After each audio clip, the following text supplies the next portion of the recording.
Just because He's in heaven now doesn't mean He's not here on this earth working, doing the will of the Father, that the Father may be glorified. But how's He doing it? Through the church, His body. Remember what He said, let your light so shine before men that they may see your good works, and who? Glorify your Father which is in heaven. That was His purpose, and that's what our purpose is. And He's our head, and He's directing that, overseeing that, empowering that. Another way to say it is the church completes Jesus because her fruit is the fruit of Christ. Okay, guys, here's what I refer to, that one message, I think it was Friday night, that we'll address this Sunday morning. Jesus said in John 15 that He was the vine and that we are the branches. The fruit that the branches bear is not the fruit of the branches. It's the fruit of the vine. It's a grapevine that produces grapes. In fact, when you look at a grapevine, we have to quit dissecting it so much. We have to take that parable and put it all back together, because a grapevine includes not just the roots and not just the trunk, but the branches and the leaves. Right? That's the whole vine. Now what do we see again? Oneness or co-equal identification. Making sense? So you're a branch in the vine, praise God.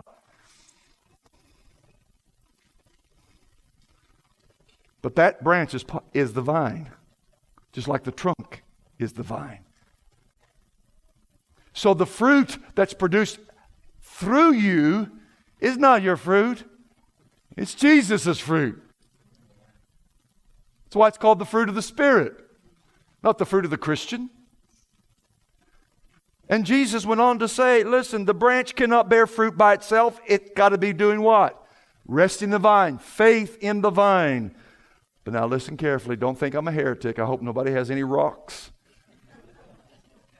I don't know about you all down here. Got to be careful. The branch cannot bear fruit of itself, but the converse is also true. The vine without branches cannot bear fruit.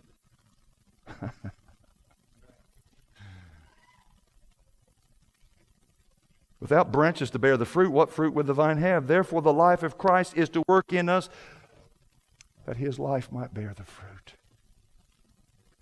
Brother, you're not alone. Why are you chafing under Jesus' light and easy yoke? I don't understand.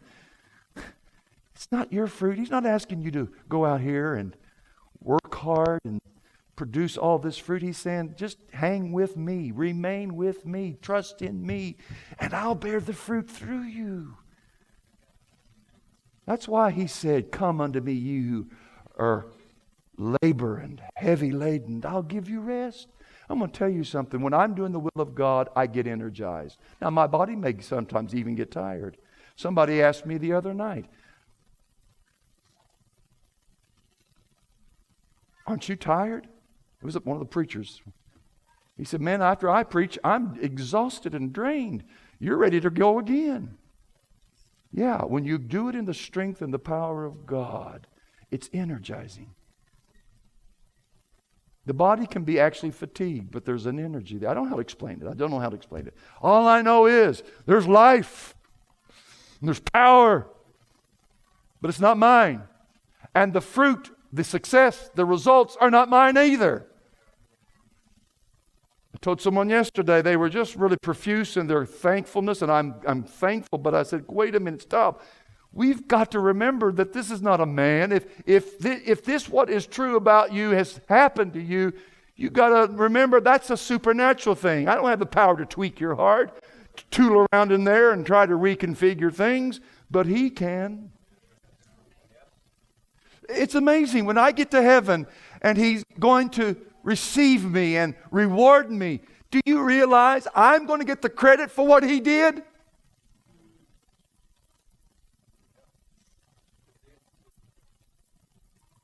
This is what a master. There's no one like this. You look at Christianity today, if you're not a Christian and you hear all this, I want you to hear me. You keep trying to do what you're doing and it'll kill you. It'll kill you. What if the man gains the whole world but loses his own soul? But working for Christ is not working. Now, don't get me wrong. I know we're to give diligence and we are to labor, but the labor, if it's done in the power of the Spirit, gives life and power. If you're tired this morning, I'm going to tell you, I think it's easy to diagnose. If you're weary, I'm not talking about physically, I'm talking about spiritually. You're drained. Your prayer life is dead. Your scriptures, you can't get a thing out of the Bible. You don't have the joy of the Lord. I mean, I'm going to tell you what your problem is. You're trying to bear the fruit, and it's not your fruit. Quit it. Come on. Get with the church here. Come on, plug in to Christ and His body, and let the strength in one joint supply strength to you. As God designed the body, as He will explain in Ephesians 4 later.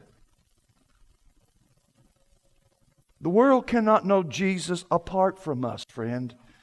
This is His design for the church. Now, please don't think I'm abandoning the doctrine of the sovereignty of God because I say these things. I am not. I'm just showing you how God's sovereign design works within the church.